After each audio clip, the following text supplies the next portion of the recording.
Hi everybody and welcome back to my channel. Given the current situation that we all find ourselves in, self-care and self-awareness is becoming more and more important.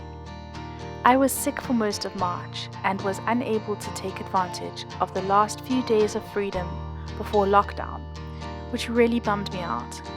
I have, as most of you can probably relate, had a whole host of feelings during this period. The obvious concern around the situation, frustration on not being able to go out, anger for feeling like because I was sick, I was not part of the society around me, and loneliness as I celebrated my birthday locked inside, not able to even go for a walk. And I realized through all of this that self-awareness of my emotions and my feelings was going to be extremely important if I wanted to emerge back into society strong and ready, as opposed to an emotional wreck.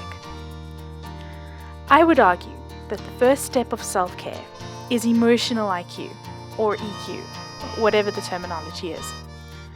I have learned over the years that understanding how I am feeling is the single most important thing I need to be able to look after myself. By unpacking my feelings, I can start to become aware of what I need, what deficiencies exist in my self-care, what emotional support I need to reach out for, so that I can self-care properly and effectively. I learned through many different coaching and counseling training sessions how powerful emotions are and how difficult it is to just understand how I feel. I need help in this department, as it is so easy for me to fall into bottling up emotions, putting things down to stress. What is stress really? Stress means nothing. Understanding the core of stress is everything. So I wanted something this month which would help me during this lockdown period and keep me tuned in to my own needs and subtleties, if that's even a word. A while back, I was involved with telephone counseling, and we had a wonderful feeling wheel which came in handy when trying to understand how a situation could be making a client feel, and it was this which was my inspiration. After doing some very basic, top-level research, I found out that there are many different versions of the feeling wheel, from Plutchnik's Wheel of Emotions. I don't think I'm pronouncing his name right, but that has 8 core feelings, to Dr. Gloria Wilcox's with 6. Now might be a good time to add a disclaimer that I am by no means an expert in any of this, and that you should definitely do your own research and reach out to experts if you are interested in finding out more. Basically, I drew inspiration from the Wilcox model with 6 core emotions and drew out this feeling wheel.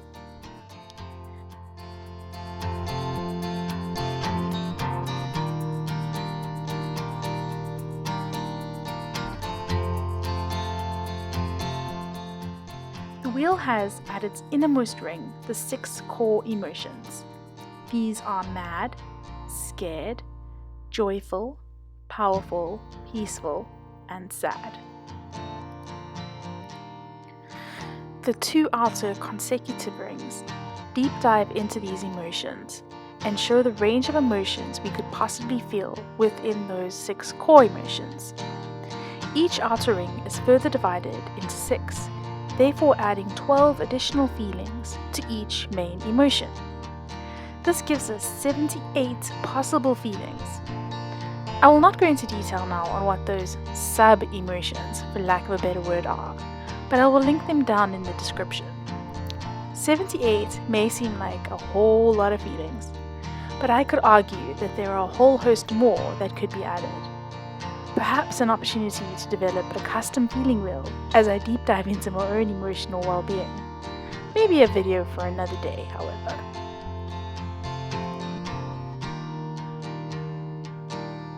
So how do I plan on using this feeling wheel? Well, if we look back at the example I used earlier, where I always default to stressed. Stressed, I would say I feel overwhelmed. And if I look on the feeling wheel, I see overwhelmed fits in, and it fits in under scared. That's quite surprising because I wouldn't have said I was scared.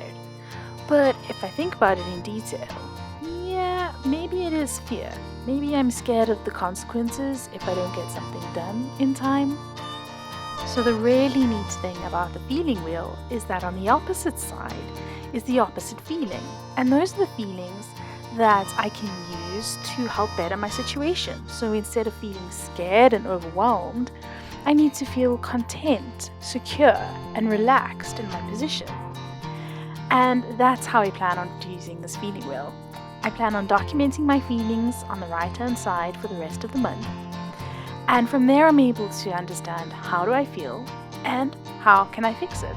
What feelings should I be focusing on in my self-care? And that, in a nutshell, is how I plan on tackling self-care and my feelings during April. I hope you enjoyed this video and drew some inspiration. If you did, consider giving it a thumbs up and consider subscribing if you haven't already. Thanks so much. Cheers.